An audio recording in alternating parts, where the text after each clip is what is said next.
자, 지난 시간에 이어가지고 대분의 모듈 5 섹션 4 네트워크 디바이스부터 시작하도록 하겠습니다.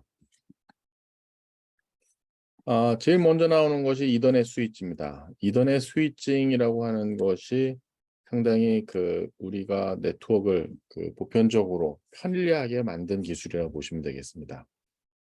이더넷이라고 하는 것은 맨 처음에 이렇게 코엑셀 케이블로 거기서 연결해서 쓰는 10 베이스 2, 10 베이스 5 이렇게 쓰다가 그것이 불편하니까 스타 형태로 만들었어요. 허브라고 하는 형태로. 허브 형태로 해서 버스에서 운영되는 동일한 방식 만들다가 이 스타 방식에다가 스위칭 기술이 적용한 것이 이더넷 스위치입니다. 그렇게 되면 거기 지나다니는 그 프레임 하나하나에 스위칭이 이루어지니까 상당히 전체적으로 브로드캐스팅이 안 되고 그 해당 포트에만 전달을 하게 됩니다. 그래서 프레임이라고 하는 거 전달하는 때 보게 되면 해당하는 포트에만 보내고 나머지는 안 보내는. 하지만 브로드캐스트 주소를 띄어있거나 포트에 대한 맥 테이블에 없으면은 그건 전체로 브로드캐스트하는. 하지만 이더넷은 기본적인 컨셉이 바로 브로드캐스트 도메인입니다. 그래서 여기 보면 키 컨셉이 이제 브로드캐스트 도메인이라고 여기 설명이 딱 나와 있고요. 이 브로드캐스트 도메인이라는 것이 어떻게 보면 전체 데이터 링크에 있는 디바이스들을 약간 로지컬리 디비전하는 형태가 나옵니다. 그래서 컬리전 도메인이라는 것이 있고, 컬리전 도메인 이던 CSMA CD에 따라서 그래서 컬리전 도메인이 여러 개가 있는데 전체는 브로드캐스트 도메인 이렇게 되는 거죠. 이더넷 스위치는 TX하고 RX를 동시에 수행할 수 있습니다. 그러니까 상당히 빠르죠. 해프 듀플렉스가 아니라 풀 듀플렉스 형태로 동작을 합니다. 그래서 이 풀 듀플렉스 동작이고요. 그래서 컬리전 도메인이라는 것을 조금 이제 없애는 그런 효과가 있죠. 스위치는 사실 이 레이어 2 데이터 링크에서만 지금 동작하는 걸로 이더넷 스위치니까. 하지만 스위치라고 하는 것을 나중에 보면 L3 스위치, L4 스위치라는 것이 나오게 돼요. 하지만 지금은 여러분이 이제 레이어 2에 포커스를 두시기 바라겠고요.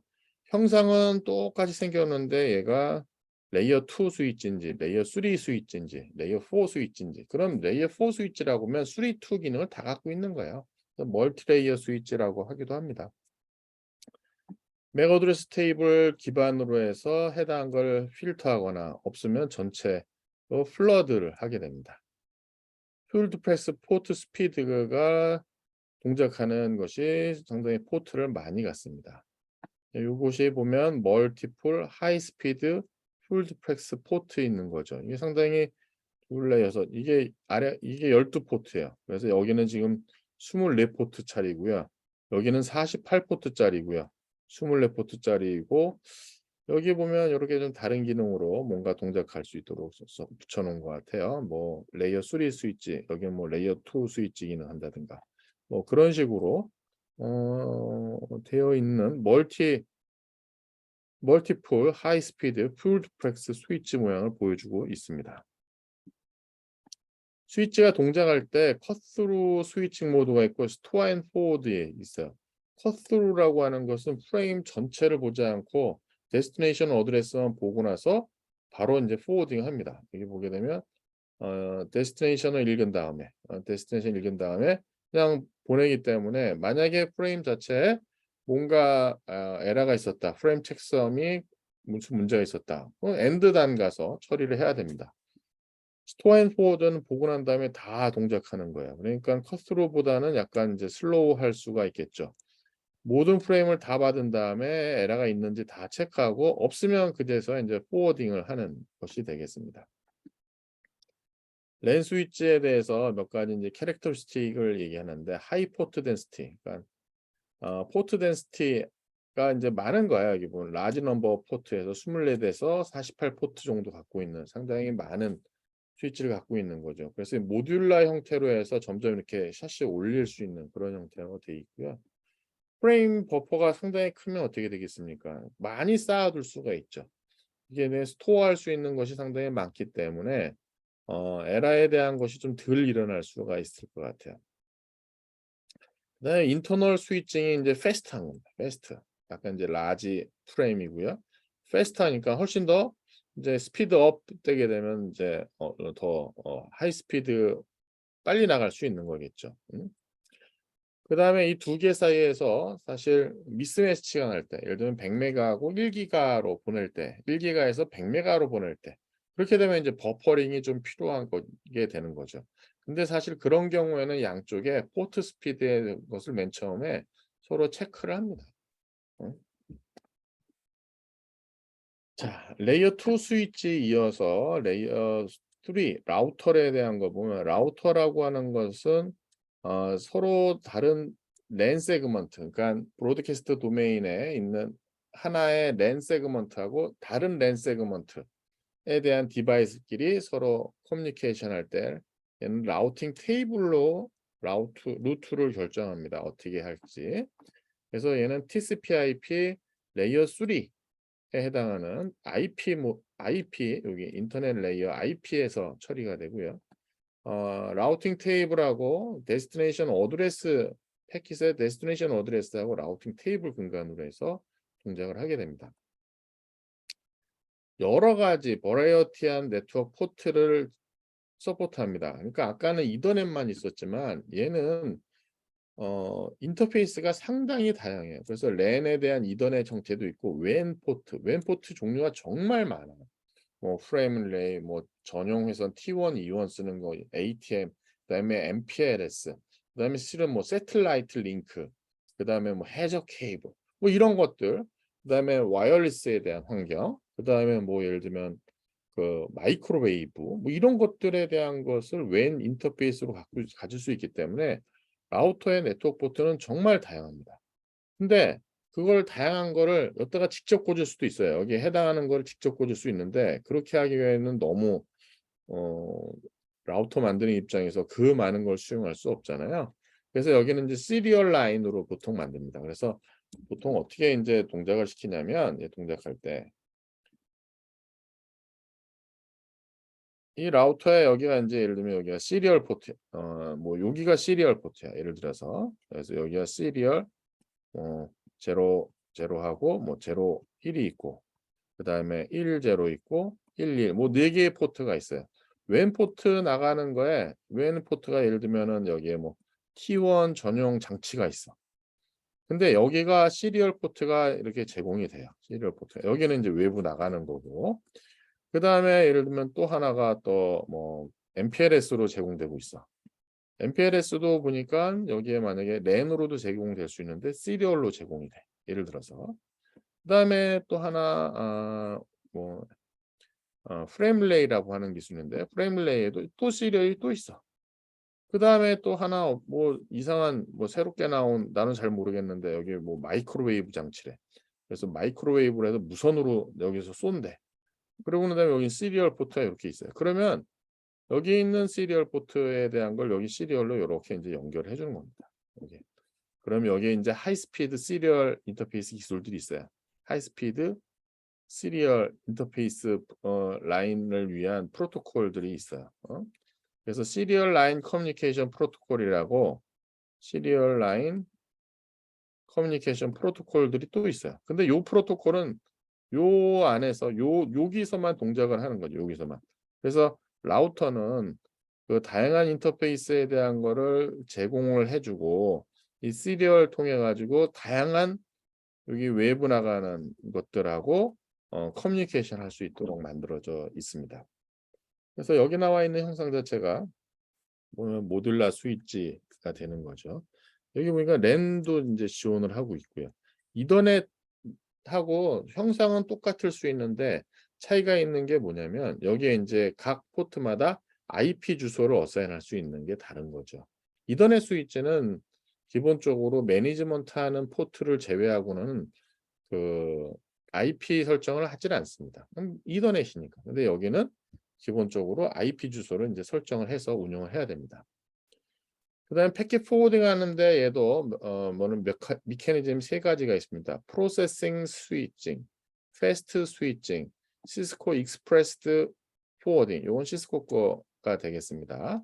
그래서 프로세싱이라고 하는 것은 뭐냐면 패킷이 이제 도착해서 위에 올라오게 되면 컨트롤 플레인에서 이제 위쪽에 라우팅 엔진으로 올라와 가지고 라우팅 프로토콜에 의해서 라우팅 테이블에 만들어진 거기를 보고 나서 얘가 이제 체크를 하는 거죠. 라우팅 테이블에 있는지. 그다음에 이게 어느 인터페이스로 나가야 되는지 엑시트 인터페이스를 확인하고 이제 포워딩 하는 거야. 우리가 기본적으로 라우터 엔진에서 동작하는 것을 얘기하는 거야. 인터페이스에 들어와서 위에 레이어 3에서 라우팅 프로토콜을 라우팅 테이블을 보고 나서 데스티네이션 어드레스 얘가 어디로 가야 되지? 해당하는 인터페이스 찾아가지고 그쪽으로 포워딩 해주는 거예요. 근데 현재 우리 네트워크에서는 이렇게 되어 있는 경우는 상당히 드물고요. 패스트 스위칭이라고 하는 거 보면 라우팅 캐시가 있네요. 라우팅 캐시라고 하게 되면 어떻게 되어 있는가요? 캐시라고 하면은 약간 빨리 처리하는 그런 것 컨셉이잖아요. 패스트 스위칭이라고 하는 것에 넥스트 홉 인포메이션이 있어가지고 플로우라고 하는 인포메이션을 찾아요. 플로우라고 하는 것이 뭐냐면 기본적으로 IP망에서는 우리가 알고 있는 거는 그냥 패킷 바이 패킷으로 그냥 프로세싱 하는 거에 대한 거를 알고 있잖아요. 근데 실제적으로 어떻게 동작하는 거냐면 패킷이 똑같은 데스티네이션 어드레스로 데스티네이션 1으로 가는 것이 있고 하나는 데스티네이션 2로 가는 것이 시리즈 오브 패킷이 연속적으로 가요. 자, 만약에 연속적으로 간다면 어떻게 되겠습니까? 여기 윗단에 L3에 라우팅 테이블이 있는데 여기 라우팅 테이블이 여기 가서 이렇게 가가지고 이렇게 처리되는 것이 지금 프로세스 스위칭이었는데 요 밑단에 여기서 얘기하는 플로우를 디텍션 해가지고 얘기하는 라우팅 캐시가 있어. 캐시가. 그럼 어떻게 되겠습니까? 라우팅 엔진 가지 않고 그냥 샥 지나가는 겁니다. 그럼 빠르겠죠. 그다음에 이 시리즈 패킷이 만약에 없을 때는 위에 올라갔다 오는데 그렇지 않을 때에는 아래에서 바로바로 처리하는 거예요. 그 세팅이 되면. 그것이 바로 플로우에 대한 방식이에요. 그래서 이 패킷에 대한 정보를 딱 찾게 되면 밑에 캐시 테이블을 만들고요. 그렇게 되면은 다른 패킷이 들어오게 되면 이게 데스티네이션이 같네? 그러면 위에 올리지 않고 자기의 캐시에서 바로 프로세싱 하니까 어떻게 되겠습니까? 되게 빠르겠죠. 어떻게 보면 그 우리 이더넷에서 전체 플러딩 하기 전에 자기 포트 맥 어드레스 테이블 설정하는 거랑 비슷한 거라고 생각하시면 좋을 것 같아요. 근데 여기는 거기는 포트당 맥 어드레스 하나였잖아요. 근데 여기는 인터페이스 하나에 이 플로우가 여러 개 들어올 수 있기 때문에 조금 이제 컨셉이 좀 다르긴 하죠. 자, 시스코 익스프레스 포워딩이라고 하는 것은 최근 그 시스코에서 쓰는 방법이고요. 여기는 포워딩 인포메이션 베이스. 이 포워딩 인포메이션 베이스라고 하는 거를 인접한 라우터하고 서로 이제 교환을 합니다. 그래서 어떤 체인지가 바뀌게 되면 이 테이블에 대한 것을 만들고요. 그다음에 전체적인 네트워크 토폴로지가 변했을 때 이 값을 이제 바꾸는 그런 효과를 합니다. 여기에 나와 있는 용어 중에 이게 forward information base라고 하는 용어는 언제 나오냐면 저희 이제 뒷부분에 가면 SNMP라고 하는 심플 네트워크 매니지먼트 프로토콜이라는 게 있어요. 심플 네트워크 매니지먼트 프로토콜. 근데 여기가 여기 이제 매니저하고 전체 네트워크 매니저하고 저 에이전트 사이에서 서로 이제 이쪽에 야 컨피규레이션을 내려 너 갖고 있는 컨피규레이션이 어떻게 돼 있어라고 서로 주고받는 게 있어요. 그때 쓰는 단위가 바로 MIP이라는 게 있어요. MIP. 매니지먼트 인포메이션 베이스. 그 MIP이라는 용어랑 비슷하게 여긴 forwarding information base라고 친 거예요. 그래서 패스트 스위칭 컨셉이긴 한데 라우터 1하고 라우터 2 사이에서 이 시스코 장비들끼리 밑에 여기서 이제 포워딩 하는 여기 이제 포워딩 하는 이제 캐시가 설정이 됐잖아요. 그러면 이쪽에다 또 알려주는 거예요. 야, 지금 가는 거 있잖아. 이렇게 해서 보낼 거야. 라고 주고받는 걸 FIB라는 걸 써가지고 시스코 장치들끼리 서로 주고받는 거. 그러면 인제 어떻게 되겠습니까? 맨 처음 패킷 갈 때부터 사실 맨 처음 패킷이 전달될 때까지 시간이 좀 걸려요. 그래서 나중에 보시면 알겠지만 핑이라든가 이런 이렇게 할 때 보면은 여러분 핑 테스트해 보면 첫 번째 핑 지나가는 것은 좀 시간이 걸리고 그다음부터 인제 빨리빨리 옵니다. 그건 뭐 밑에 ARP 과정이 몇 개의 홉을 지나면서 각 링크마다 ARP 과정을 별도로 하기 때문에 시간이 걸리는 건데 그런 거에 대한 걸 빨리 설정해 놓으면 그다음부터는 빨리 갈 수 있잖아요. 그렇게 동작하기 위해서 지금 그 시스코 장비들끼리는 조런 기술을 인제 약속하고 자기들끼리 쓴 것이라고 보시면 되겠습니다. 자 그다음에 우리가 또 많이 이야기하는 보안 쪽에서 얘기하는 것이 인제 바로 방화벽이죠. 이 방화벽이라고 하는 것은 네트워크 측면에서 넷 보완을 하는 겁니다. 그래서 내부 네트워크를 보호하기 위해서 방화벽 설치를 하는데 내부 사용자 트래픽이 외부 나갈 때에도 모니터링하고 필터링하고 블러킹할 수가 있습니다. 근데 기본적인 컨셉은 이게 보게 되면 인인 아웃인데 어쨌든 안으로 들어오는 혹은 나가는 트래픽에 대한 unauthorized access에 대한 것을 막기 위한 하드웨어 형태나 소프트웨어입니다. 그래서 파이어월이라고 하는 건 컨셉이고요. 요게 이렇게 인제 별도의 장치로 해 가지고 외부 나가는 장치에 둘 수도 있고요. 아니면 거기에 있는 하나의 서버라든가 컴퓨터가 그거에 대한 패킷 전체를 다 훑어볼 수도 있어요. 그다음에 뭐 라우터 안에 임베디드 돼 있는 경우도 있고요.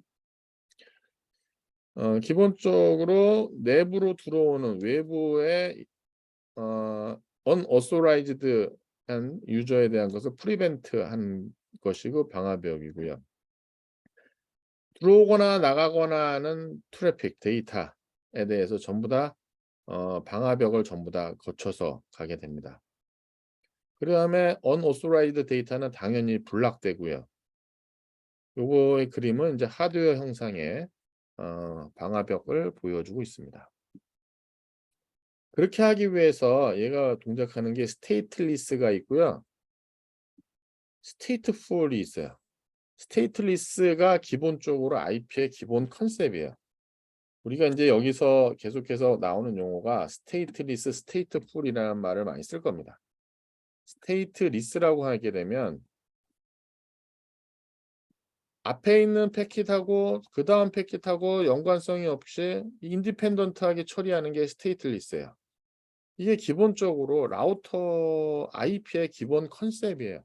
첫 번째, 두 번째, 세 번째 쭉 연속으로 오는데도 나 첫 번째는 세 번째 처리할 때도 첫 번째, 두 번째 무관하게 그냥 처리하는 것이에요. 그러니까 stateless라는 어떤 간단함? 뭐 구현상의 간단함이라는 것이 좀 있는 거죠. 근데 stateful은 반대입니다. 이 stateful은 다 보는 거야. stateful은 이게 좀 첫 번째 오는 거, 두 번째 오는 거 어떻게 돼 있구나. 세 번째, 이게 전부 다 같은 거네. 그런 것들에 대한 것을 보는 게 stateful이에요. 그래서 stateless, stateful이라고 하는 용어가 상당히 인제 자주 나오게 됩니다.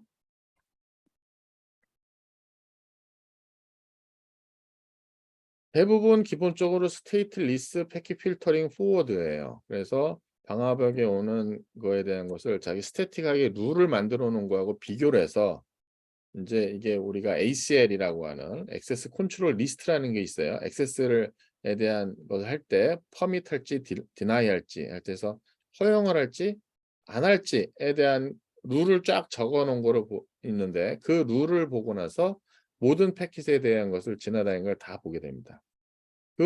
그거에 대한 이제 크라이테리아는 뭐가 있냐면 기본적으로 소스 데스티네이션의 IP 어드레스를 하는 것이 기본적이에요. 근데 그 이후로 발달한 게 이제 IP 프로토콜 아이디. 그러니까 이 위에 TCP, UDP, 뭐 ICMP 이런 것들에 대한 것도 필터할 수 있습니다. 뭐 여기는 이제 TCP에 대한 건 못 지나가게 해. 그다음에 그 위에 여기 나오는 포트 해당 포트 번호까지 TCP, UDP 프로토콜은 여기서 하고 TCP, UDP의 해당 포트 번호에 대한 것도 모니터링할 수도 있고요. ICMP 메시지 타입이 몇 가지가 있습니다. 에코 리퀘스트, 에코 리스판스, 타임스탬프, 라우터에 대한 애드버타이즈하고 솔리스테이션 하는 것도 있고요. 그 다음에 네트워크 언리처블이라고 하는 우리가 보통 에러 리커버리 하는 것들이 있어요. 그런 것들에 대한 것을 전부 다 보고 나서 얘를 지나가게 할 건지 말지를 합니다. ICMP 같은 경우는 얘가 그 디도스 공격할 때 요거 가지고 좀 많이 쓰기 때문에 일부러 저거를 지나가지 못하게 그냥 리스판스 안 하거나 온 거를 폐기할 수 있도록 하는 경우가 좀 있습니다. TCP 애플리케이션에 대해서 할 때 스태틱 포트에 대한 걸 쓰고 있기 때문에 예를 들면 우리가 HTTP 같은 경우는 이제 80번, HTTPS는 443번, 이메일 같은 경우가 20 몇 번이었죠? 저 갑자기 생각이 안 나.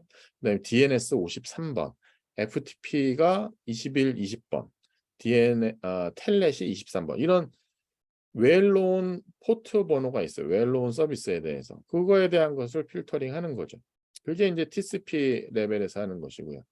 그 다음에 IP 레벨에서는 아까 얘기한 소스 어드레스, 데스티네이션, 소스 어드레스, 데스티네이션 어드레스 기반으로 모니터링하는 기술이 되겠습니다. 스테이트풀, 아까 말씀드린 것처럼 이제 하나하나씩 트래킹하는 겁니다. 그걸 유지하는 거예요. 커넥션에 대한 것. 그래서 얘는 스테이트 테이블을 갖고 있어요. 그러면 어떻게 되겠습니까? 이제 퍼포먼스가 좋아야 되겠죠. 얘가 이제 많은 거를 프로세싱을 좀 해야 되니까. 트러스티드 된 쪽에서 어떤 세션이라든가 트래픽이 이니시에이트 된 거.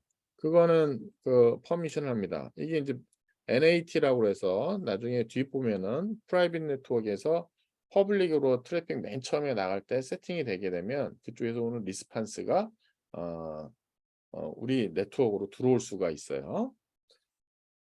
방화벽이라고 하는 것은 이니셜 리퀘스트에 대한 것을 잘 이해를 해야 돼야지. 이니셜 리퀘스트가 우리 쪽에서 나가는 것이 맨 처음에 시작된 거는 내부 들어오는 거에 대한 거는 오케이를 해줘야 된다는 거죠. 우리 쪽 서버 쪽에 들어와야 되니까 이게 우리 쪽에 리스판스가 들어와야 될 거 아니에요. 우리 사용자가 외부에다가 무슨 것을 리퀘스트하면 그거는 들어오게 해줘야 될 겁니다. 그래서 only valid response 패킷만 들어오게 하고 나머지는 못 들어오게 하고. 그래서 인사이드하고 아웃사이드 호스트 사이에서에 대한 어떤 변화가 있는지에 대한 걸 보고 나서 이 파이어월 룰을 여러분이 잘 정해야 됩니다. stateful firewall이라고 하는 것은 레이어 3라든가 레이어 4 시큐리티 할 때 상당히 중요하다. 그러니까 스테이트리스를 써야 되는 곳하고 스테이트풀을 써야 되는 곳. 제일 좋죠. 스테이트풀을 다 쓰면. 근데 스테이트풀을 쓰면 이제 퍼포먼스가 그만큼 떨어지니까 우리가 보안을 많이 필요로 하는 쪽은 스테이트풀을 쓰고 보안이 좀 덜 하더라도 우리가 기본적인 방화벽이 있어야 되겠다. 그럼 스테이트리스 기능을 쓰시면 될 것 같아요. 그 다음에 이제 애플리케이션 레벨에서 패킷 필터링을 할 수가 있습니다. 애플리케이션 레벨에서. 그럼 퍼포먼스는 더 떨어지죠. IP 레벨만 볼래? TCP, UDP 레벨 볼래? 애플리케이션까지 보겠다는 거야. 상당히 이거는 패킷의 끝까지 다 보는 거야. IP 헤더, TCP 헤더, 그 안에 콘텐츠까지 다 보는 거야. 상당히 릴라이블하고 뭔가 액세스에 대한 컨트롤을 잘 할 수가 있죠. 그래서 예를 들면 FTP 세션 같은 거에 대한 거, 그 안에 키워드가 뭘 들어가는지도 볼 수가 있는 거죠. 스탠다드 HTTP 프로토콜 펑션, 그 안에 펑션에 대한 것까지도 막 볼 수가 있겠고요. 그래서 사실 시큐리티 팀에서 세운 크라이테리아를 만족하기에는 사실 상당히 어려울 수가 있습니다. 스탠다드에 만족하지 않거나 크라이테리아에 만족하는 리퀘스트는 디나이 할 수 있다는 거네요. 그러니까 상당히 이런 요구 사항을 만들 때 망 운영자 입장에서 막 이것저것 막 요구하는 걸 다 수용할 수는 없는 거죠. 스탠다드 혹은 그 크라이테리아에 맞는 것만 설정을 이제 해야 되겠죠. 로드 밸런스라는 것이 있습니다. 로드 밸런서. 그러니까 로드 밸런서라고 하는 것 자체는 네트워크에 어디에 막 컨제스천 갖고 있거나 그런 거에 대한 걸 분산하는 겁니다. 워크로드에 대한 것을 분산하여서 퍼포먼스를 증가시키는 거예요.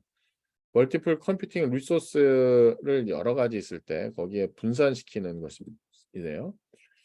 사실 서버라든가 서버군이라든가 네트워크 링크라든가 이런 것들이 인제 어디 컨제스천 겪고 있을 때 그거를 인제 분산시키는 것이 볼 수 있는 거죠. 서버 로드 밸런싱이라고 하는 것은 애플리케이션에 대한 것에 대한 어베일러빌리티, 스케일러빌리티, 시큐리티에 대한 것을 어느 정도 인슈어 할 수 있죠.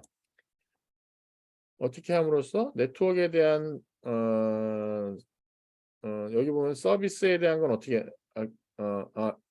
어떻게 하냐면 이거에 대한 것을 싱글 서버에 대한 것이 있을 때 멀티플 서버로 인제 그 디스트리뷰트를 함으로써 서버에 대한 로드 밸런싱 할 수 있다는 뭐 그런 내용이고요.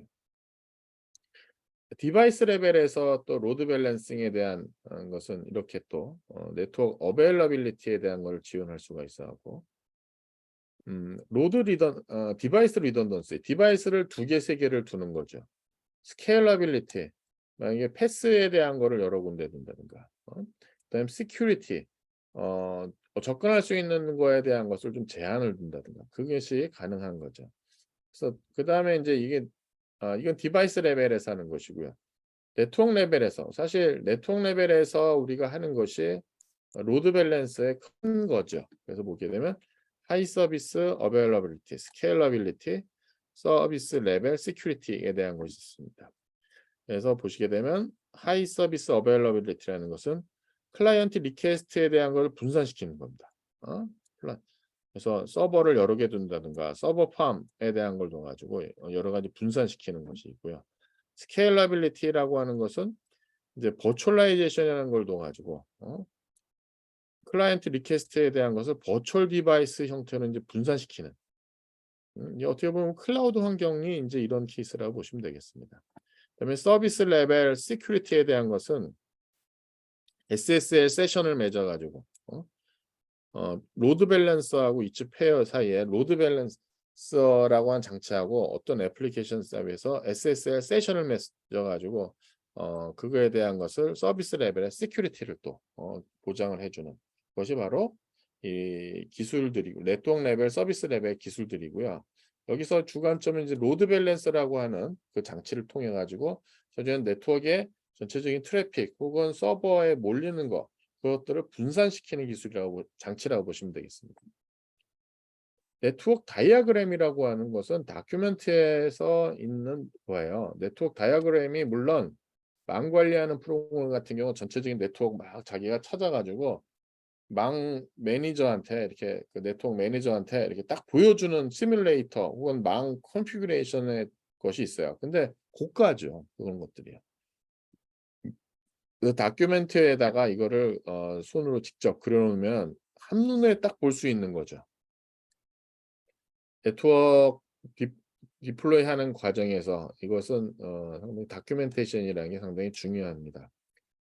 그리고 이 다큐멘테이션은 프로그래밍 코드에 집어넣을 때 인제 상당히 도움이 되는 것이고요.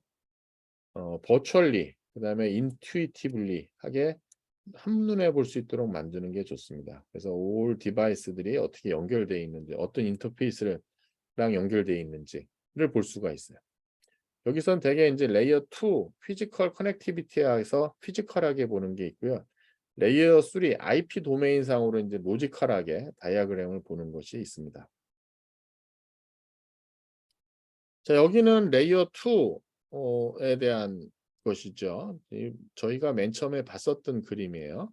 피지컬하게 한눈에 딱 보입니다. 서버가 이쪽에 있고 그다음에 이쪽에 호스트들이 어드민 그다음에 인스트럭터 컴퓨터가 이쪽에 그다음에 스튜던트 컴퓨터들이 이쪽에 해서 이쪽에 보면 스위치가 있고요. 스위치가 이렇게 연결돼 있고요. 라우터가 이렇게 연결돼 있고 그다음에 지난 시간에 우리 좀 봤으니까 이게 시리얼로 연결돼 있으니까 뭐 이 건물 좀 멀리 떨어져 있거나 지역적으로 멀리 떨어져 있어서 요 사이에는 웬으로 연결돼 있든가 뭐 그런 거에 대한 피지컬의 형상을 한눈에 볼 수 있는 레이어 2 피지컬 다이어그램이 있고요.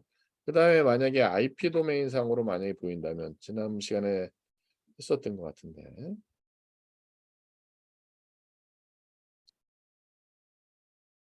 뭐 주소에 대한 걸 쓰는 거죠.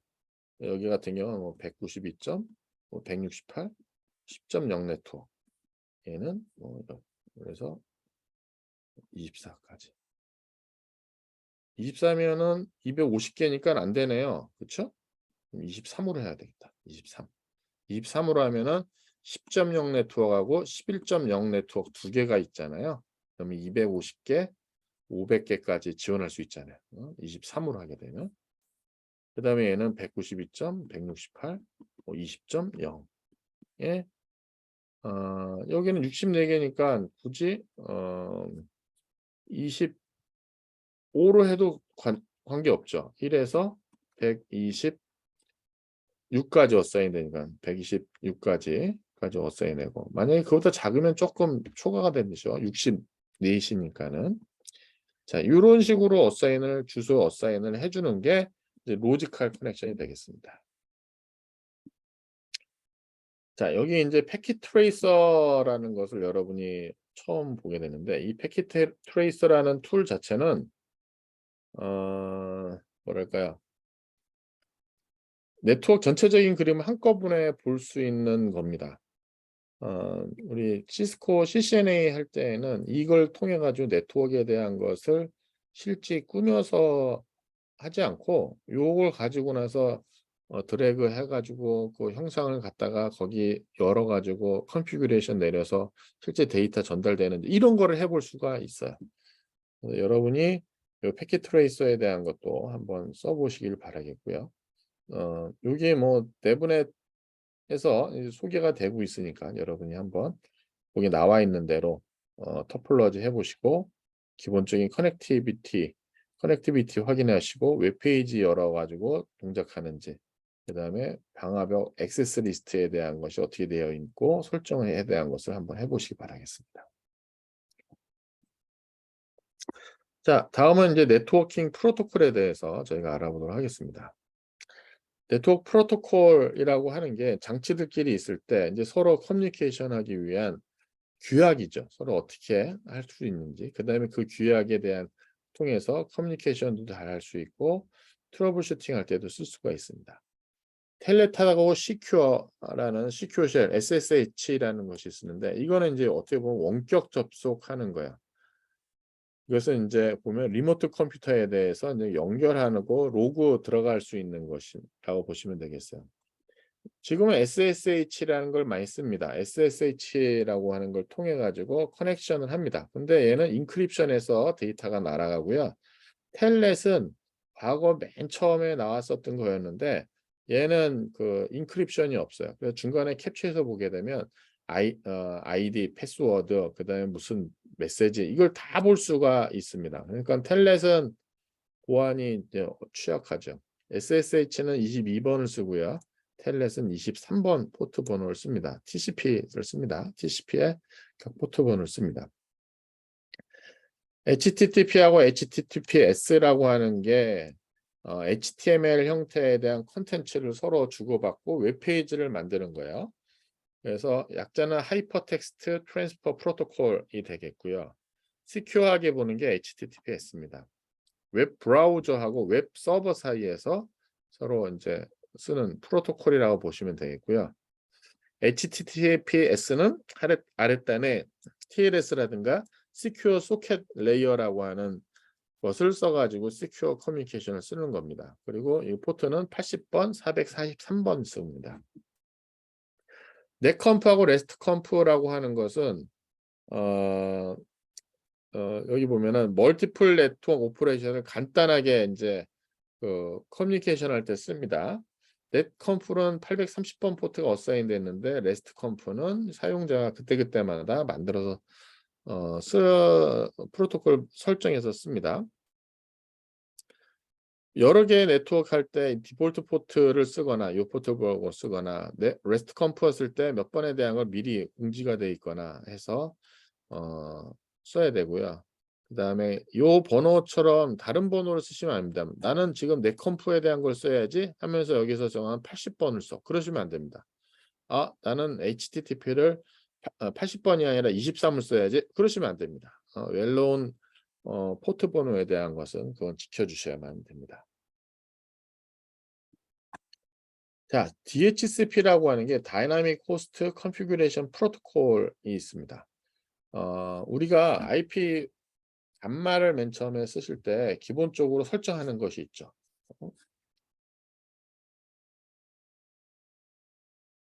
기본적으로 여러분이 설정하는 것이 IP 어드레스, 그다음에 네트워크 마스크, 넷마스크, 그다음에 게이트웨이 주소. 자, 이것만 있으면 기본적으로 컨피규레이션이 끝난 거고요. 좀 편하게 쓰기 위해서는 DNS 서버까지 이 어드레스까지 설정을 해 주셔야만 돼요. 이러한 설정에 대한 것을 내가 매뉴얼리 하는 것이 이제 스태틱하게 컨피규레이션 하는 것이고요. 다이나믹하게 이제 동적 할당을 하는 것이 바로 이제 DHCP를 쓰는 겁니다. DHCP라고 하는 프로토콜이 있어 가지고 얘가 내 단말이 이제 클라이언트로 동작을 하고요. 저쪽에 어딘가에 서버가 있습니다. 서버가. 그럼 이 서버는 이 클라이언트 어사인할 이런 것들을 미리 어사인 갖고 있어야 되죠. 미리 얼로케이트 할 수 있는 걸 갖고 있어야만 돼요. 그래서 얘가 주고받는 클라이언트 서버에서는 로라라고 하는 과정을 씁니다. 로, 로, 로라, 로라. 왜? 여기 맨 처음에 이제 도라입니다. 도라. 제가 잘못 씁니다. 뒤에 나오네요. 그래서 요 네 개의 메시지를 갖고 나서 이제 동작을 해서 맺고요. 클라이언트는 그걸 맨 처음에 어사인하기 위해서는 0000라고 하는 주소를 갖고 나서 맨 처음에 시작을 합니다. 없으니까 주소가 없으니까 요 주소 갖고 나서 합니다. 그다음에 DNS에 대한 요 포트 번호는 UDP를 쓰고요. UDP에 53번 포트를 갖고 나서 서버가 동작을 합니다. 그건 DNS고요. 얘는 번호가 있습니다. 제가 지금 클라이언트하고 서버에 각각의 주소가 있습니다. 포트 번호가 있습니다. 자, 잠시 DNS랑 헷갈렸습니다. 죄송합니다. 자, 이 DHCP에 대한 것은 주소를 다이나믹하게 컨피규레이션하는 게 목적이고요. 클라이언트 서버 모델로 동작하고 DHCP 서버는 자기가 갖고 있는 IP 어드레스를 그다음에 컨피규레이션 인포메이션 관련된 거를 다 주게 됩니다. DH 서버 에디셔널 인포메이션이라는 게 DNS 서버, 디폴트 라우터, 게이트웨이 주소고요. 사실 다른 컨피규레이션도 다 줄 수가 있습니다. 근데 기본적으로 저것이 기본이죠. 매뉴얼리 컨피규레이션 하는 것보다 이렇게 하는 장점이라고 하는 건 클라이언트 컨피규레이션 하는 어떤 그 노력을 줄일 수가 있죠. 그다음에 IP 주소에 대한 관리를 또 전체적으로 매니지를 할 수가 있습니다. 오토매틱하게 얼로케이션 하는 경우가 있고요. 다이나믹하게 얼로케이션 하는 경우 있고 매뉴얼리 얼로케이션 있습니다. 이 오토매틱 얼로케이션이라고 하는 것은 기본적으로 요거는 DHCP가 주는 거고요. 얘는 라우터가 주는 애드버타이즈먼트 값과 자기 로컬에 있는 정보로 해서 그냥 주소를 만드는 방법이 또 있어요. 이거는 이제 IPv6에서는 기본적으로 이 방식을 많이 씁니다. 자, 근데 한 서브 네트워크에 이 클라이언트하고 서버가 있지 않고 중간에 다른 서브 네트워크를 건너. 그러니까 우리 네트워크가 있고 다른 네트워크가 있어. 다행히 이 DH 서버가 위 안에 있으면은 이런 릴레이가 필요가 없어요. 근데 지금 보게 되면 얘가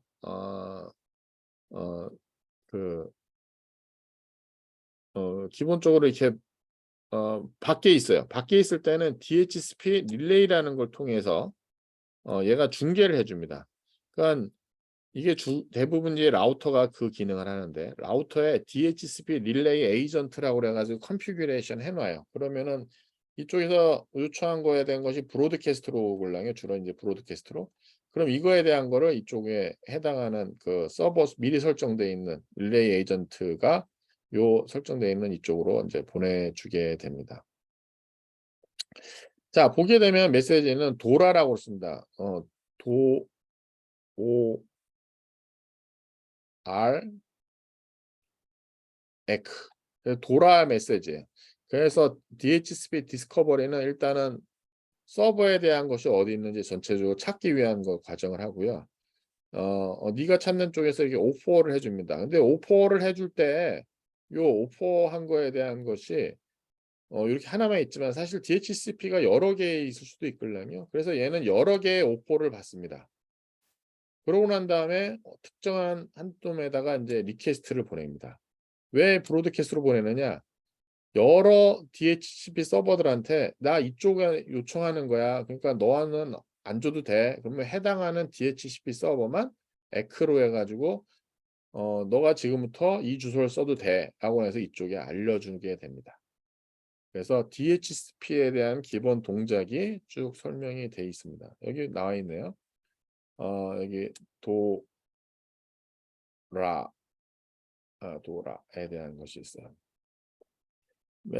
클라이언트하고 서버 사이에는 이렇게 주고받고요. 요 에크를 받는 순간부터 여기 새로 IP 컨피그레이션이 동작을 합니다. 클라이언트는 DHCP를 브로드캐스트 하기 위해서 DHCP 서버를 찾고요. 서버들은 그거에 대한 리스판스를 오퍼라고 합니다. 여기 보면 멀티플 DHCP 서버로서 이제 받게 되면 익스플리시틀리 하나에 대한 것만 이쪽에다 요청을 합니다. 네가 오퍼한 것 중에 여러 놈이 오퍼했는데 나 이쪽 하나의 서버에서 받을래 라고 나서 이거를 DHCP 그 리퀘스트를 해서 보내게 됩니다. 그러면 해당하는 서버는 DHCP 에크로 해서 보내고요. 그 다음부터 이제 할당을 시작해서 IP 쓸 수가 있습니다. 또 한 가지 프로토콜에 우리가 많이 컨피규레이션 하는 게 DNS입니다. DNS라고 하는 것 자체가 우리 학교에 틀림없이 그 웹서버가 주소가 있을 거예요. 제가 편의상 10점, 10점, 10점, 10점, 10에 대한 걸 할게요. 이거에 대한 것이 이제 kw.ac.kr 해서 따따따 해서 요게 이렇게 테이블을 갖고 있어요. DNS 주소에 대한 것을 갖고 있습니다. 내가 웹 브라우징 할 때 요 주소를 가지고 브라우징 하는 게 편하지 요 IP 주소 갖고 하는 거는 좀 힘들잖아요. 이거를 매핑 갖고 있는 게 DNS 서버입니다. 그럼 제가 요 웹 브라우저에서 이거를 실행하게 되면 제일 먼저 하는 것이 요 DNS에 가서 해당하는 IP 주소를 받아오는 겁니다. 그 IP 주소를 갖고 온 다음에 그 다음에 이제 데이터에 대한 것을 HTTP에 대한 것을 바로 이 주소로 해서 IP 패킷을 만들고 다 하죠. 그때 쓰기 위한 것이 바로 DNS 서버가 되겠습니다.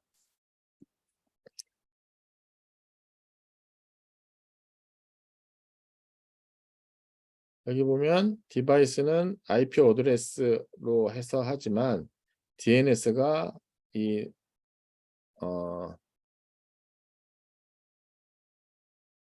디바이스가 뉴머리컬한 것으로 돼 있는데 여기 왜 네이밍에 대한 것이 없죠? 리시브 데이터가 DNS로 그걸 보낸다는 것이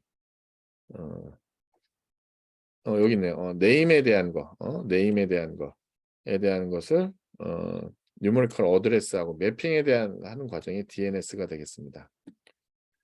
이것은 바로 도메인 네임을 IP 주소로 바꿔주는 서비스를 하는 것이 DNS 프로토콜이 되겠고요.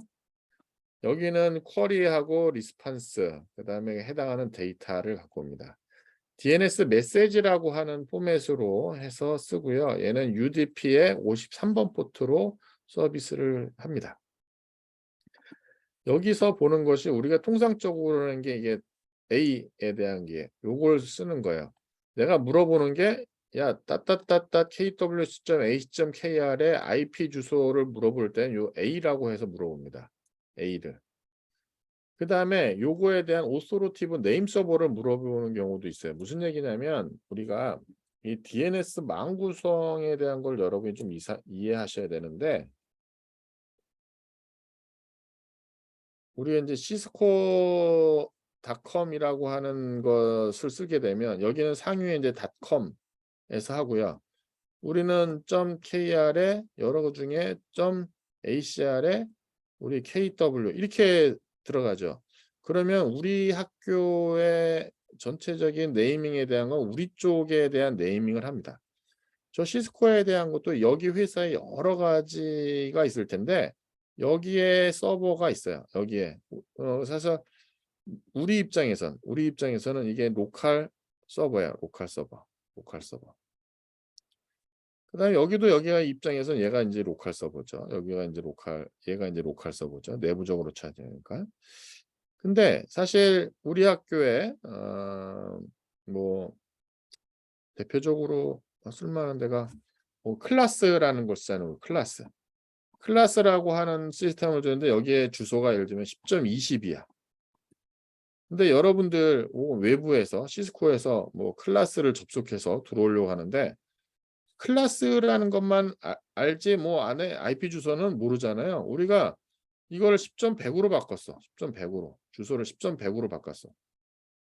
그럼 이 주소 10.100으로 바뀌었다는 사실을 굳이 다 알릴 필요가 없잖아요. 우리 쪽에서만 딱 바꿔주면은 이쪽에서 쓸 때에는 뭐 클래스 kwh.kr을 쓰게 되면 얘가 야 그거에 대한 IP 주소 몇 번이니 이렇게 이제 물어봐서 이렇게 가져갑니다. 그래서 이쪽 외부에서 봤을 땐 이 kw.ac.kr에 대한 오소로티브 네임 서버가 얘예요. 이거에 대한 권한을 갖고 있는 것이 네임 서버가 이렇게 되는 거예요. 이게 왜 중요하냐? 예를 들면은 여기 뭔가 이쪽에 뭔가 하나가 DNS 캐시를 가질 수 있어요. 캐시를. 그래서 이쪽에서 뭔가 물어봐 가지고 이렇게 해서 리스폰스 오는데 여기까지 시간이 걸려. 그럼 얘가 캐시로 해서 그냥 바로 응답을 해 줍니다. 그럼 이 타입에 야 내가 지금 응답해 주는 리플라이에 대한 거는 실은 내가 캐시가 응답을 했어."라고 해서 "넌 오소로티브야."라고 해서 알려줘요. 그러면 얘가 '아 이거에 대한 신뢰는 할 수가 없긴 하네.' 근데 뭐 빨리 와 가지고 바뀌지 않았으면 가는 거잖아요. 근데 얘가 나는 내가 리퀘스트 할 때부터 "나 미안한데 오소로티브 한 놈이 응답을 해 줬으면 좋겠어." 그러면은 중간에 캐시 값이 있어도 끝까지 가 가지고 오소로티브 네임 서버가 응답을 합니다. 이게 DNS 형상이에요. 좌우지간 이 오소로티브 네임 서버가 궁금할 때 NS 타입으로 해서 그걸 물어볼 수가 있고요. 그다음에 쿼더블 A가 있습니다. 쿼더블 A는 V6 어드레스를 물어보는 거야. 어? 쿼드 A라고 그럽니다. 프로넌스는 쿼드 A라고 부릅니다. 4개 A로 해 가지고. 그러면은 이거는 인제 우리가 인제 따따따 kwh.kr을 V4 주소로 서비스를 하고 있고 V6로 인제 우리가 운영을 하고 있어. 그때는 인제 V4, V6에 대한 구분을 A냐 쿼드 A냐를 보고 나서 해당하는 메일 서버를 응답을 해 줍 저기 웹 서버를 응답을 해 줍니다. 그다음에 우리 MX라는 것이 있어요. MX 메일 익스체인지 레코드. 우리 이메일 쓸 때 어떻게 씁니까? 우리 학교 이메일. 체커 보게 되면 저는 이렇게 씁니다. in kw ac.kr. 그다음에 여기 보면은 뭐 한쪽은 따따따 kw ac.kr. 같은 사이트예요. 외부에서 놓고 나서 봤을 때는 얘가 지금 같은 사이트예요. 근데 물어볼 때 내가 메일에 대한 걸 가지고 나서 메일 서버들끼리 서로 메일이 서로 주고받을 때 할 때면은 이 시스템에 대한 메일 주소를 물어봐야 될 거 아니에요. 그때에 물어보는 게 "야 kw.ac.kr에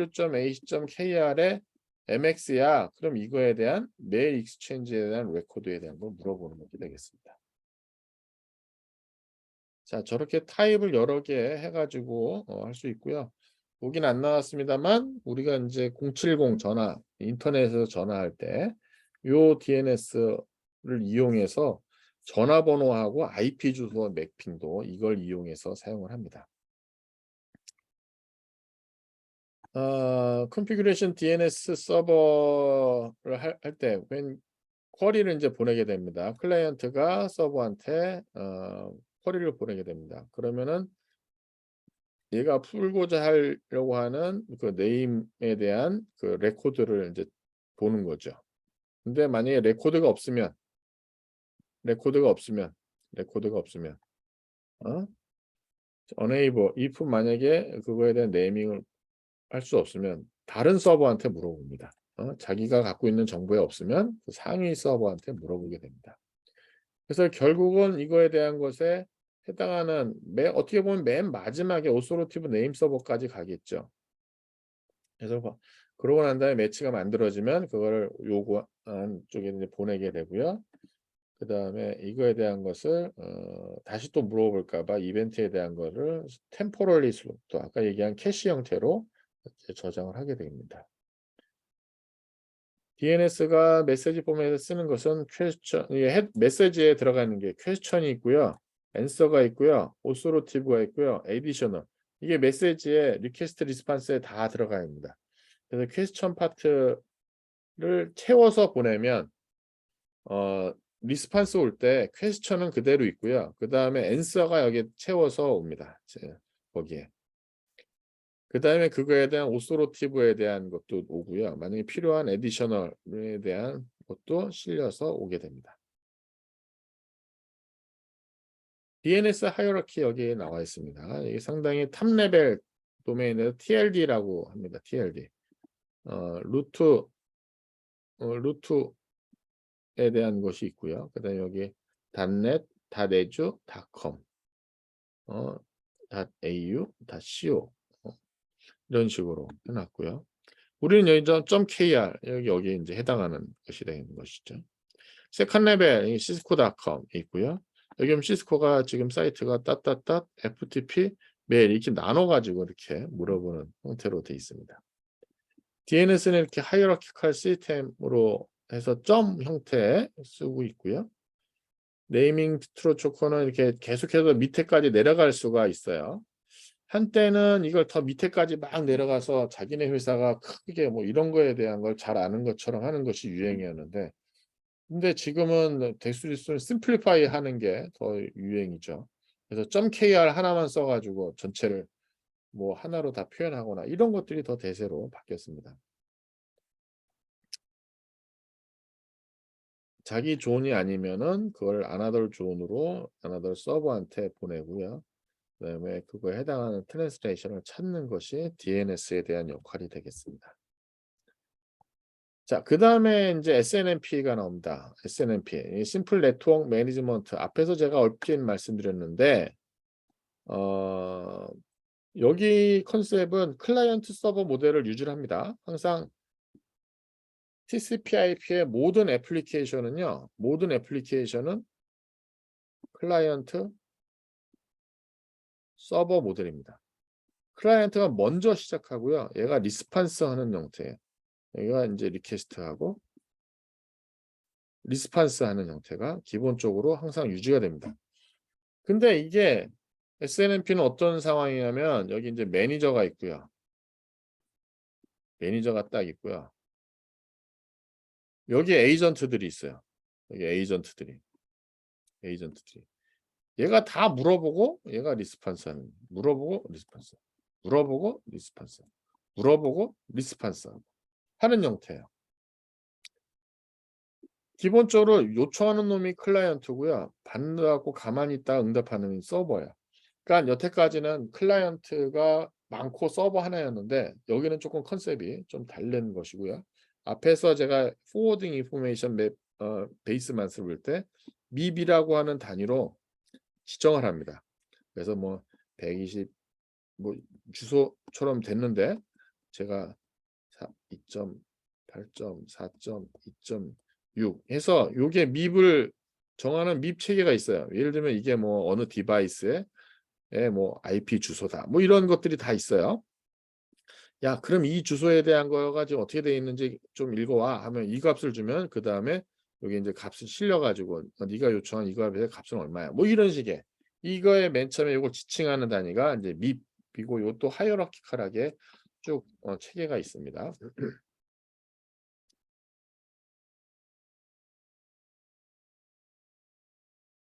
그 다음에 또 한 가지 이 장치가 어떠한 이유든 간에 리퀘스트하고 리스판스 하는 형태가 와야 되는데 자기가 지금 죽기 일보 직전이야. 시스템이 지금 돌아가시 일보 직전이야. 그러면은 리퀘스트가 안 왔는데도 내가 솔리시트가 없는데 언솔리시트가 없는데 내가 그냥 리스판스 하는 경우가 있어. 그게 이제 트랩이라고 씁니다. 트랩.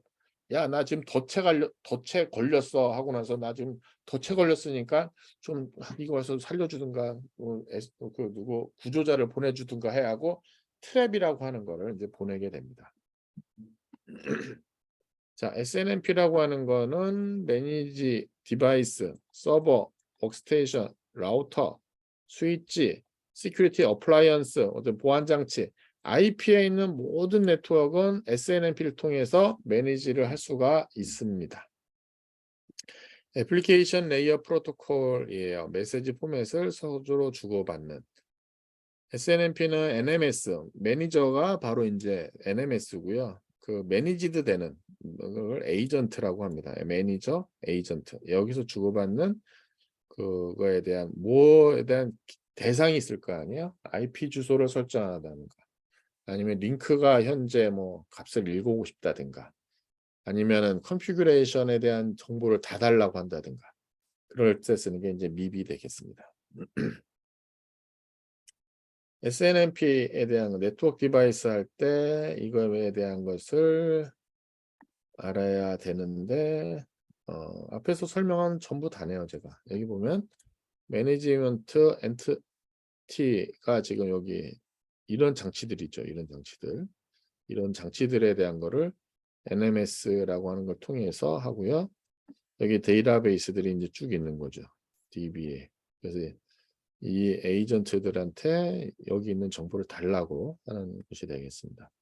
이게 뭐 NMS는 A라는 회사, 여기 있는 스위치는 뭐 B라는 회사, 이쪽 서버는 뭐 C라는 회사, 뭐 스위치는 D라는 회사 관계 없습니다. 전부 다 SNMP 통일된 걸로 해서 할 수 있고요.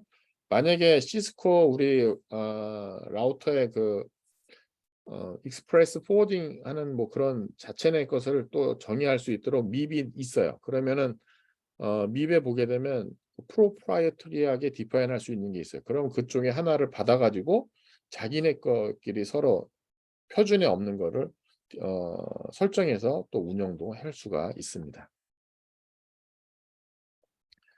SNMP 오퍼레이션에 대한 거 보면 이거에 대한 것을 디바이스에 대한 거 에이전트 같은 경우 그 디바이스에 대한 오퍼레이션 이것저것 다 갖고 있어야 되죠. 로컬하게 자기가.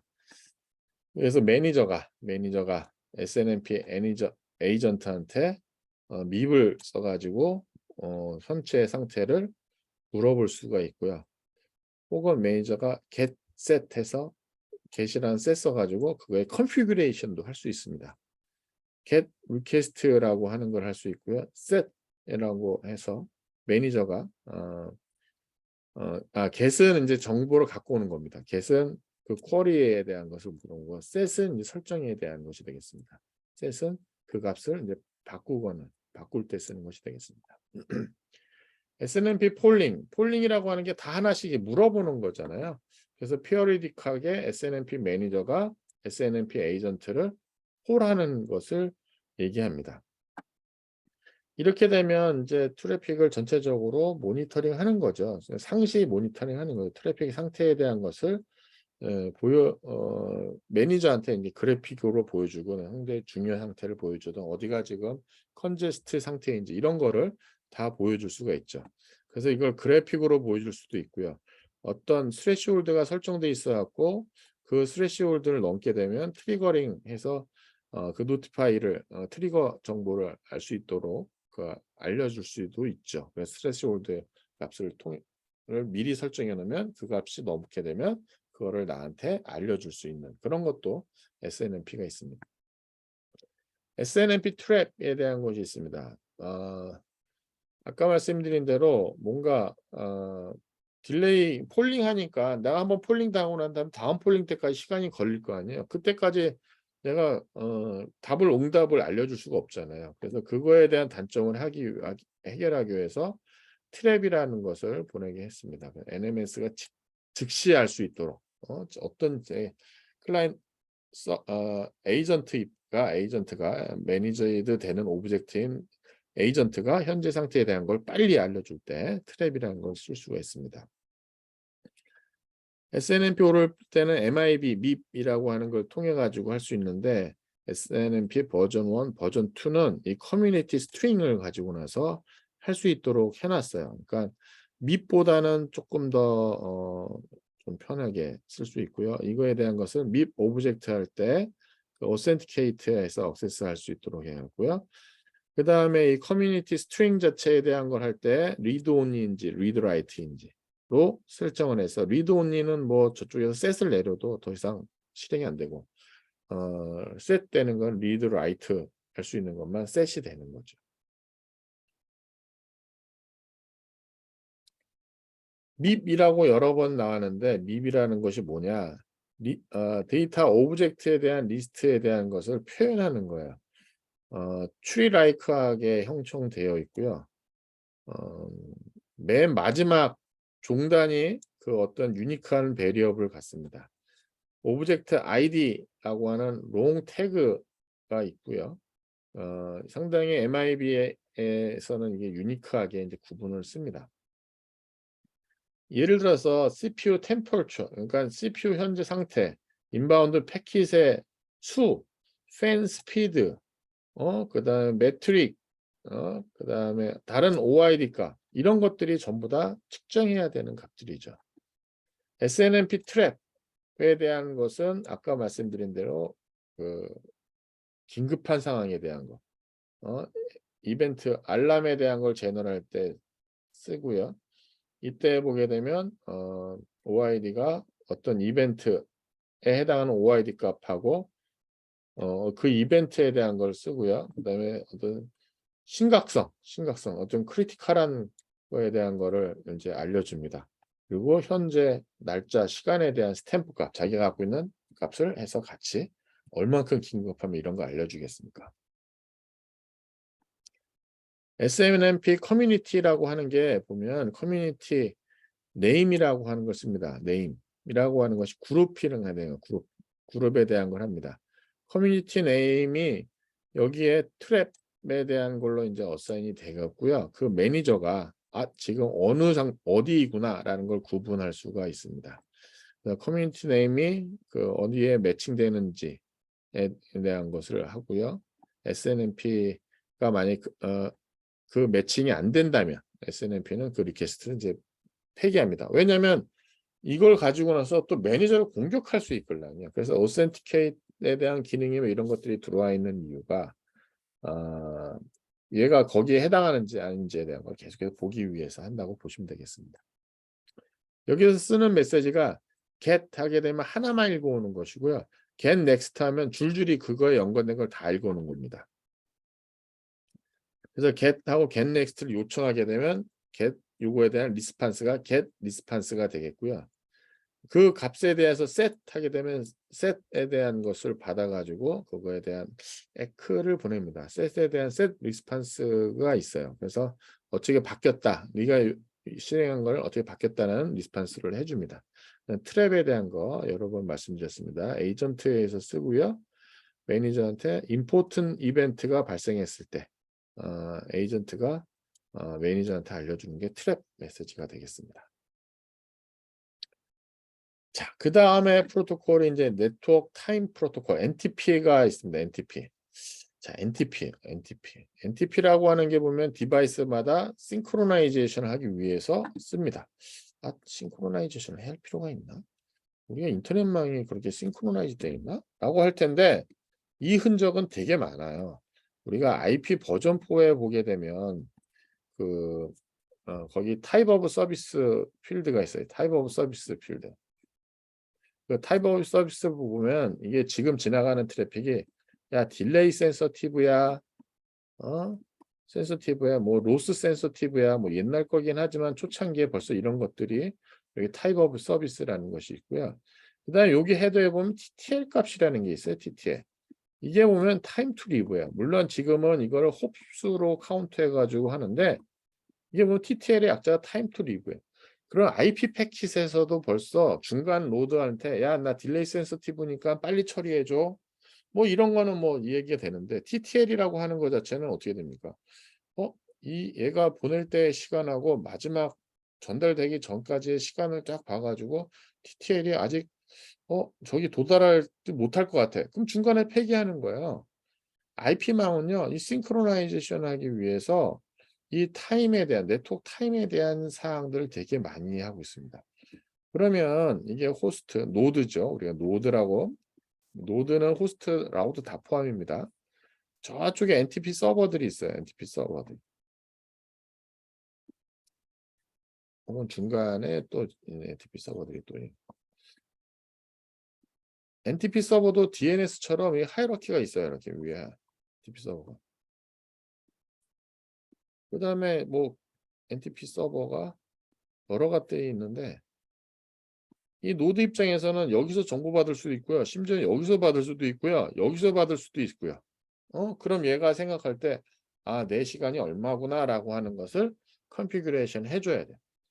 우리가 전화망 같은 경우는 서로 프레임의 동기를 맞추기 위해서 거기는 이제 이게 상당히 중요합니다. 근데 여기는 인터넷망이라든가 여기는 IP 레벨에서는 사실 그렇게 중요하지 않았죠. 뭐 베스트 에포트 서비스인데 뭐 이렇게 생각할 수 있잖아요. 그다음에 또 한 가지 뭐가 또 중요하냐면 여기서 얘네들 사이에서 이 컨피규레이션 하는 것도 상당히 중요해요. 여기서 해서 정확하게 예를 들면 딜레이가 여기가 0.1초 걸려. 여기도 딜레이가 0.1초 걸려. 예를 들어서.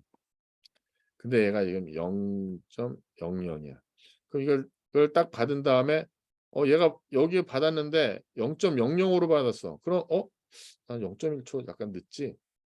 그 0.10 뭐 이렇게 하고 얘는 또 얘 받았는데 0.10을 받았어. 그럼 0.20 예를 들어서 이렇게 설정을 해야지만 이 프로포게이션 딜레이라는 것까지 고려해야지만 이 설정이 정확하게 될 거야.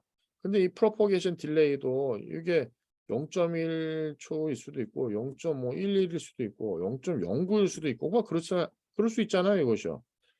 그러니까 이런 문제에 대한 것을 잘 고려해 가지고 NTP가 값을 인제 NTP들끼리 설정에 대한 것이 있고요. 이건 사실 얘 입장에서도 마찬가지예요. 이쪽 마지막 노드 입장에서도 지금 3 개에 대한 인포메이션을 받았어요. 하나, 둘, 세 대에서 받았어. 하나, 둘, 세 대에서 받았어. 근데 값을 받은 시간이 있고 여기까지 오는 프로포게이션 시간이 있잖아요. 그걸 고려해서 얘가 컨피규레이션을 잘 해 줘야만 돼요. 어? 그래서 NTP는 어떻게 보면 가장 가까운 데서 받는 게 제일 좋죠. 그래서 어 뭐 그런 것들에 대한 요구 사항들이 좀 있습니다. 자, 그래서 NTP는 이 트러스티드 네트워크로부터는 네트워크 타임 소스로부터는 시간을 업데이트를 할 수가 있는 프로토콜이고요. 어소러티브 타임에 대한 것을 인제 받아야만 됩니다. 그래서 서버로부터의 컨피규레이션을 하게 되겠고요. 여러 그룹 오브 디바이스들이 클로즐리 싱크로나이제이션 할 필요가 있는 거죠.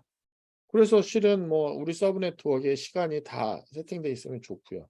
뭐 여러분 쓰시는 호스트의 타임을 내가 매뉴얼리 세팅할 수 있는데 매뉴얼리 세팅하지 않고 그냥 바로 정확한 시간이 세팅되면 상당히 좋지 않겠습니까? 그런 때 쓰는 것이 NTP입니다. 소스 데스티네이션 UDP 포트 123을 통해서 NTP는 동작하고요. 오소로티브 타임 소스라고 하는 것이 라디오 클락. 라디오 클락이니까 뭐 우리가 보통 뭐 GPS에서 받는 거, 뭐 오토믹 뭐 원자 시계라든가 뭐 이런 거라고 보시면 될 것 같아요. 오소로티브 서버라고 하는 것은 very accurate time source예요. very accurate. 그러니까 어리를 또 아니고 아주 exact도 아니고 very accurate한 거예요. 그래서 얘는 이제 NTP 타임을 좌우지간 잘 전달해 줘야 되는 게 미션입니다. NTP는 스트레타 레이어 컨셉을 씁니다. 제가 쓴 게 요거예요. 이게 이제 계층에 대한 걸 요렇게 대한 레이어 스트레타라고 하는 스트레툼이라고 하겠죠. 그 계층이라는 뜻이에요. 그래서 얼마만큼 멀리 떨어져 있는 것이 좀 분리할 수는 있긴 하겠죠. 그래서 오스로티브 타임 서버가 얼마만큼 멀리 떨어져 있는 것이 좋겠고요. most 오스로티브 소스는 스트레툼 1, 나 쪽에 제일 가까운 쪽에 있는 것이 되겠습니다. 자, NTP라고 하는 건 업스트림 서버하고 싱크로나이제이션을 피한다. 다음 두 가지 방법을 써가지고 정확하지 않은 것이 있을 때 걔하고 정확하지 않은 놈하고는 우리가 싱크로나이제이션 하면 안 되죠.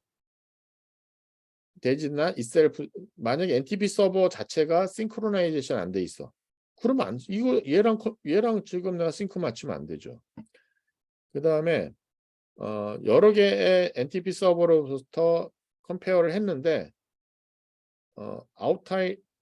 그거에 대한 것이 끝났어. 아웃라이어야. 걔하고 나서 또 하면은 또 안 되죠. 뭐 당연한 얘기죠. 제일 상위에 똑똑한 놈하고 해야 되는데 그것이 제대로 안 돼 있는 놈하고 했을 때는 문제가 있다. 그래서 제일 좋은 것은 클라이언트는 로이스트 스트레툼 서버 하고 싱크로나이즈 하는 것이 일반적이고 NTP는 세이프가드 안전하게 세이프가드를 해야 되겠죠. 그래서 최소한 3 로어 스트레툼 그러니까 가장 낮은 3개의 그 스트레툼에서부터 그걸 받기를 제일 권고를 하고 있습니다. 싱글 소스가 약간 인커렉트하기 때문에 스트레툼 3개 레벨에서 받기를 이제 권고를 하고 있습니다. 그 다음에 이거를 어소시에이션 하는 방법은 크게 3가지가 있습니다. 클라이언트 서버, 시메트릭, 액티브, 패시브, 브로드캐스트. 클라이언트 서버 모델. 뭐 여태까지 했던 게 클라이언트 서버 모델이죠. 우리가 인터넷망의 기본적인 애플리케이션 전부 다 클라이언트 서버 모델이라고 말씀드렸습니다. 그 다음에 NTP도 앞에 보신 것처럼 이제 NTP 서버들이 쭉 있었어요. 그래서 보면 클라이언트가 디펜던트 서버하고 이제 싱크를 마치게 되겠습니다. 근데 이제 만약에 이것들 악용될 수 있으니까 그걸 할 때 보게 되면 but not reverse. 그러니까 클라이언트 서버들 사이에서 하고 근데 서버가 클라이언트 쪽에서 아래쪽에 주소로 위로 맞추는 경우는 아니라는 거죠. 클라이언트 서버 리퀘스트라고 하는 것에 이제 쓰는 것은 에이싱크로너스 리모트 프로시저 콜. 우리 RPC에 대한 건 배웠습니다. RPC에 대한 걸 쓰는데 에이싱크로너스하게 동작하기 때문에 정확하지 않을 수는 있습니다만 very accurate 합니다. very accurate 하다고 보시면 될 거예요. 이걸 씀으로써 여러 개 하나 이상의 리퀘스트를 보내고요. 거기에서 리플라이를 받은 다음에 동작을 하면 됩니다.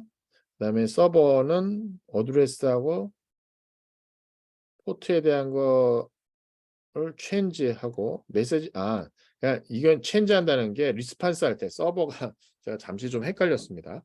어드레스하고 포트 번호를 이제 바꿔야지 이제 리플라이 할 수 있잖아요. 메시지 필드를 오버라이트 한 다음에 첵섬을 자기가 계산해서 그거 값을 다시 보낸다는 겁니다. 그 다음에 보면 NTP 메시지에 대한 인포메이션에 대한 거에서 보게 되면 클라이언트가 서버하고 로컬 타임 서버에서 보내준 시간하고 로컬 타임에 대한 그 차이에 대한 거를 계산해서 어드저스트 할 수 있는 정보를 실어서 보내줘야 되는 거죠. 그러니까 이게 앞에서 제가 말씀드린 것처럼 서버가 주는 정보하고 그 중간에 얘가 프로포게이션은 딜레이가 있기 때문에 그거에 대한 거를 어드저스트를 해줘야 되는 거예요. 그래서 타임 키핑 어큐러시를 계산하고 릴라이블하게 계속해서 칼큘레이션을 해줘야 됩니다. 그래서 클라이언트가 그럼으로써 최상의 내 쪽에 제일 가까운 서버 정확한 정보를 주는 곳이 어디구나라는 것을 알 수 있도록 해주는 게 좋습니다. 시미트릭하다는 얘기는 뭐냐면은 클라이언트 서버 모델에서 두 개가 같은 동등한 레벨이라는 거야. 인터넷 애플리케이션에 이런 것들이 가끔 나옵니다. 인터넷 애플리케이션 서버에서 P2P라고 보통 P2P 서비스라고 하고 이제 P2P라고 이제 우리가 쓰는데 우리가 그 동료하고 서로 파일에 대한 음원 서로 공유하고 막 음원 서로 주고할 때 보게 되면 내가 저쪽에서 정보를 갖고 올 때 제가 내 거를 가져갈 때 이게 P2P예요. 근데 내가 상대방의 정보를 갖고 올 때는 클라이언트 사이드가 있고요. 내 거의 정보를 줄 때는 서버 사이드를 있어요. 상대방도 마찬가지예요. 상대방도 서버 사이드가 있고 클라이언트 사이드가 있어요. 그러니까 클라이언트 서버 모델은 그대로 유지가 돼요. 인터넷의 모든 응용 서비스는 클라이언트 서버가 원칙입니다. 근데 지금처럼 P2P에 대한 거를 하기 위해서는 클라이언트하고 서버가 하나의 단말에 같이 공존해서 동작을 합니다. 사실 인터넷 전화가 이런 케이스예요. 우리가 인터넷 전화를 하게 되면 인터넷 전화 텔레폰이 하게 되면 내가 이제 전화 모양으로 있는데 이게 IP 모양, IP에 연결되어 있는 전화야. 이게 텔레폰이야. 그럼 내가 전화를 걸 때도 있고 받을 때도 있을 거 아니에요. 전화를 걸 때는 클라이언트 사이드가 동작하고요. 그다음에 내가 전화를 받을 때는 서버 사이드가 동작을 해요. 그게 이제 P2P 만들 때에 대한 얘기인데 여기도 보게 되면 양쪽이 어 NTP에 대한 동작을 해야만 돼요. 양쪽이 주고받는다는 얘기야. 주고받는데 서로 시메트리컬하게 난 클라이언트 서버 저쪽에서 나 요청하면 내가 서버 쟤는 클라이언트에 대한 걸 시메트릭하게 갖고 있다는 거야. 시메트리컬. 그래서 여기 보면 NTP의 시메트릭 액티브 패시브 모드라는 게 액티브는 클라이언트 모드고요. 패시브는 서버 모드라는 거야. 그런 용어에 대한 것이 딱 나오게 되면 이번 기본 컨셉이 이렇다는 걸 알고 계시면 이야기가 편하죠. 인디스크를 로우 스펙트럼은 서로 이제 같이 피어 워크를 합니다. 피어 워크를 해요. 백업하는 목적으로 서로 다른 거하고 그때 쓰는 게 바로 액티브 패시브 모드가 됩니다. 그렇게 함으로써 릴라이블한 세컨 소스를 갖고 있고요. 컨피그레이션 파일에 이런 모드에 대한 설정을 합니다. 그래서 피어한테 내가 상대방한테 정보를 얻고자 할 때 혹은 내가 내 정보를 또 주고자 할 때 이런 걸 설정합니다. 이거 언제 쓰느냐? 두 개 이상의 서버들 사이에서 쓰는 겁니다. 시메트리컬 모드는 서버들 사이에서 뮤추얼리 리던던트 그룹 서로가 내가 무슨 문제 있을 때 딴 쪽 서버로 동작시킬 수 있도록 쓰는 게 것이고요. 그다음에 이제 브로드캐스트, 멀티캐스트 모드로 동작하는 게 또 있습니다. 어큐러시가 이제 상당히 요구할 때 어큐러시에 대한 걸 상당히 요구할 때 클라이언트는 NTP 브로드캐스트를 혹은 멀티캐스트 모드로 그걸 이제 보내게 되면 클라이언트는 이제 컨피그레이션 합니다. 그러면 이제 브로드캐스트 서버 같은 서브넷에 있을 때 그렇게 보내게 되기도 하고요. 이렇게 하기 위해서는 브로드캐스트 서버를 이제 그 브로드캐스트 하라고 이제 커맨드를 써가지고 그 로컬 서브넷에 해당하는 거기서 브로드캐스트에 대한 걸 쓰도록 해놨습니다. 그렇게 되면 뭐 그렇게 돼 있고요. 그다음에 이거는 어떻게 보면 싱글 서브넷에서 벗어날 수 없습니다. 그러니까 그 조그마한 서브넷에서 쓰는 것이라고 보시면 되겠습니다.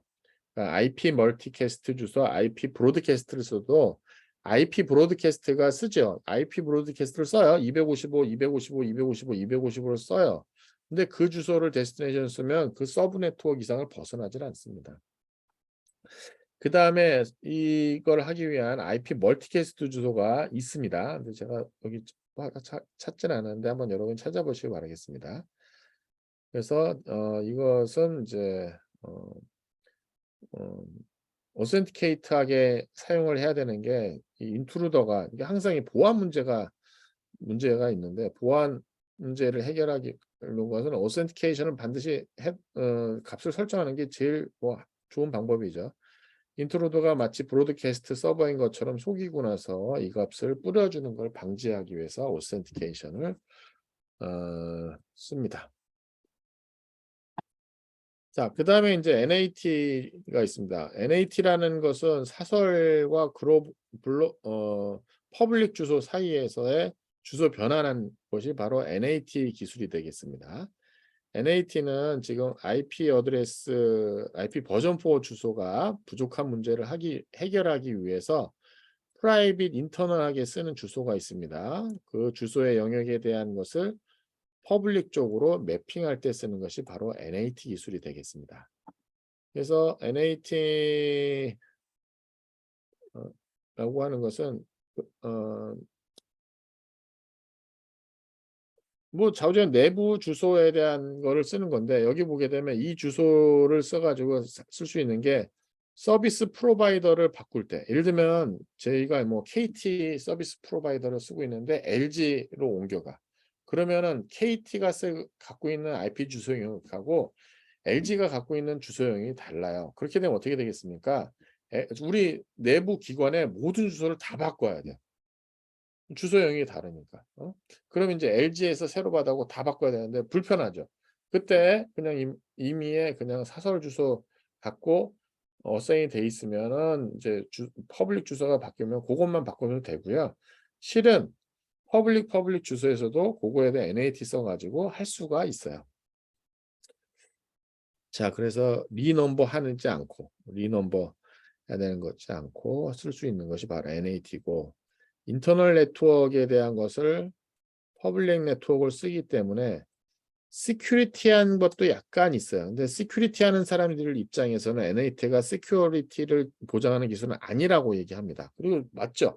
NAT는 시큐리티를 위해서 나온 것이 아닙니다. 그냥 사이드 이펙트가 있는 거예요. 간단하게. 이걸 하는 동방정이 있어갖고 스태틱하게 내가 이 주소를 설정하는 방법이 있습니다. 그래서 스태틱 NAT는 내부 외부 주소를 매뉴얼리 하는 것이 있고요. 다이나믹하게 쓰는 기술이 있습니다. 내부의 주소가 밖에 나갈 때 그때그때마다 해당하는 주소 하나하나씩 매핑을 받아가지고 나가는 기술이 있고요. 그 다음에 이것도 하게 되면 사설 주소하고 퍼블릭 주소하고가 1:1 매핑이 되잖아요. 그러면 주소 고갈 문제를 해결할 수가 없잖아요. 그 주소 누군가가 우리 내부는 100명 있고 외부 나갈 수 있는 거는 10개밖에 없어 주소가. 근데 10개가 동시에 다 쓰고 있으면 11번째가 못 쓰잖아요. 그게 해결하기 위해서 오버로딩 됐을 때 쓰는 기술이 있습니다. 그것이 이제 PAT예요. 포트 어드레스 레이션. 그래서 이거는 IP 주소는 동일하게 하나만 갖고 쓰는데 TCP나 UDP 포트 번호를 이제 달리해서 쓰는 그런 기술이 되겠습니다. 대부분이 이제 PAT 기술을 쓰고요. NAT 오버로딩이라는 용어도 씁니다. IPv6라고 하는 것이 16바이트를 쓰기 때문에 NAT가 필요가 없어요. 그래서 IPv6를 쓰면 제일 좋죠. 근데 IPv6를 쓰기 위해는데 IPv4랑 또 서로 매핑에 대한 것이기 때문에 이때는 프로토콜 v4 주소를 v6로 바꿔주어야만 되는 게 있어요.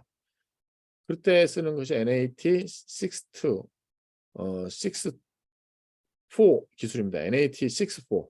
NAT 64에 대한 것은 6 네트워크에서 V4 네트워크로 나갈 때 쓰는 기술이라고 보시면 되겠습니다.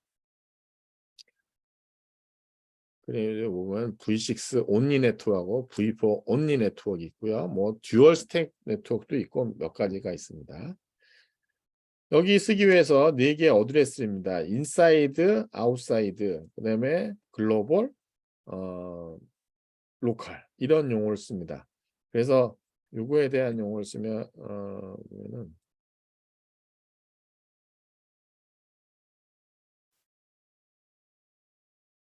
이게 우리 인사이드예요. 인사이드. 그다음에 여기 NAT 장비가 딱 있으면 NAT 장비가 있으면 이쪽 이제 웨이브 나가는 게 있어요. 웨이브. 여기가 이제 아웃사이드입니다. 아웃사이드. 내 PC는 여기에 이제 이렇게 있으면 우리 외부 나가는 주소에 대한 맥 주소를 하나를 쓸 때 128. 이쪽에 나갈 때 주소에 대한 거를 128 1.1.1이라고 하는 퍼블릭 주소 하나를 쓴다고 가정을 합시다. 그 다음에 여기에는 내가 우리 광운대 쓰고 있으면 128 123 120 128 134 65 예를 들면 1 우리 학교의 뭐 특정 주소겠죠. 뭐 뭔지 모르겠어요. 저도 우리 학교에. 근데 여기 우리 내부 주소는 192.168 10.10이라는 수로 오고 있고요. 그 다음에 NAT 어쩌고저쩌고 해서 이쪽으로 전달이 됩니다. 내부 네트워크에. 그러면 이건 인사이드 로컬 주소이고요.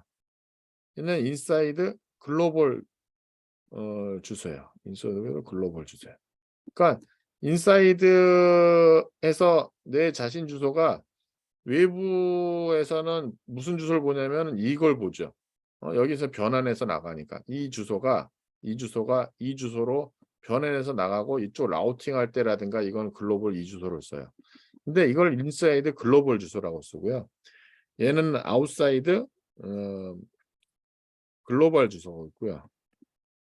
그 다음에 글로벌 뿐만 아니라 로컬 주소라고 합니다. 이거는 이 아웃사이더 그러니까 이건 사실 NAT 입장에서 보는 얘기인데 NAT 입장에서 야 이게 NAT 이렇게 그 다음에 여기 글로벌 여기 로컬 뭐 이런 용어를 써요. 그래서 아웃사이드 로컬하고 글로벌 주소는 이쪽 리모트 주소라고 보시면 되겠고요. 우리의 관심사항은 인사이드 로컬 주소하고 인사이드 글로벌 주소가 되겠습니다.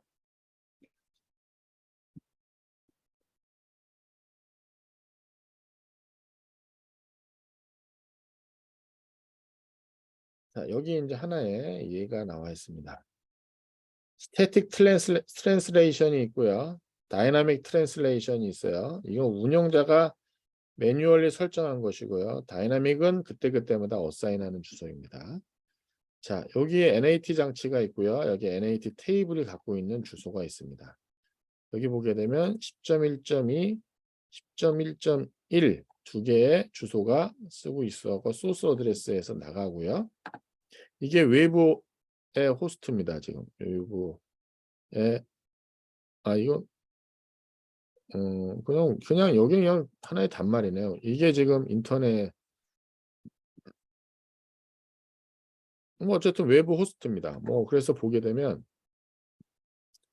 여기 보게 되면 이쪽으로 나갈 때